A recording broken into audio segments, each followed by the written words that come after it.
Мен Зерде білім беру орталығының математика пәнінің мұғалімі Қарақұлова Марал Айтбасқызы. Менің бүгінгі тақырыбым квадраттық функцияның анықтамасы y тең ax квадрат плюс n және y тең ax минус mнің квадратының функциялары. Y тең ax квадрат плюс bx плюс c түріндегі функция квадраттық функция деп аталынады.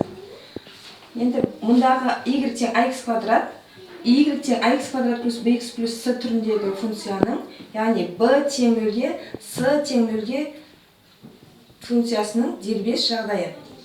Яғни ax квадрат функциясының графигі парабола болып табылады. Егер a-ның таңбасы 10 болса, параболамыздың тармағы жоғары қарайды.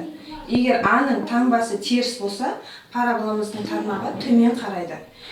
Енді y тең ax квадрат плюс n функциясының графигі, егер n-іміз нөлден үлкен болған жағдайда, біздің параболамыз n бірлік жоғары орналасады.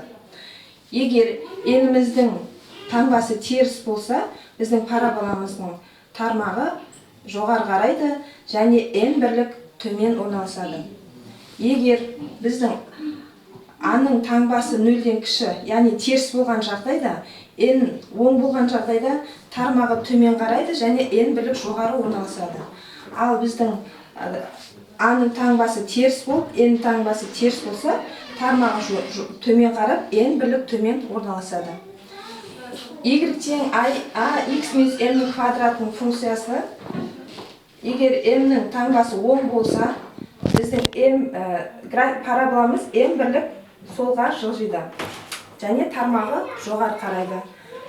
Егер біздің m-іміз нөлден кіші теріс болған жағдайда, n бірлік оңға қарай жылжиды, тармағы жоғары қарайды.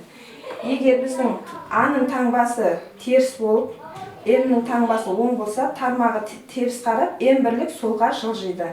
Ал a-ның таңбасы теріс болып, m-нің таңбасы да теріс болса, n бірлік оңға жылжып, тармағы төмен қарайды. Назар қойып тыңдағандарыңызға рахмет.